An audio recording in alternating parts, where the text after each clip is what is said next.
Yan, ano ko, nakakalimutan ko. Oo, ako din. Sabi ko nga, sayang yung binayad ko. Kasi hindi na Nag-layout na ako, napapractice. nakakalimutan ko na rin. Video ba yan? Naka-record yan? Naku, ito Pero na. siguro Huwag at kayong least magsasalita ng masama. Nakarecord na tayo. Sandali na lang. Oo. Record.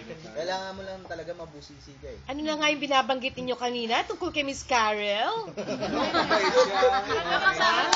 Para may sinasabi kayo kanina tungkol kay Miss Carol. Lagot kayo. Si Rom, naroon may binabanggit kanina. Nag-mellow nga ba? Mellow siya ngayon. Hindi, compare talaga. Sabi ko nga may nakakagalitan talaga siya dun eh.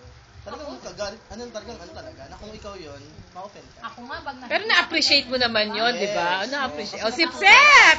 Ganun eh, di ba? Constructive naman yung ano niya eh. Kasi ibig sabihin, Trabaho mali lang niya, naman siya eh. hindi na ginagawa. Kasi pagka ganun, Si Grace ayaw mag-comment? Bakit kaya? Makasingit eh, malakas ang boses nila.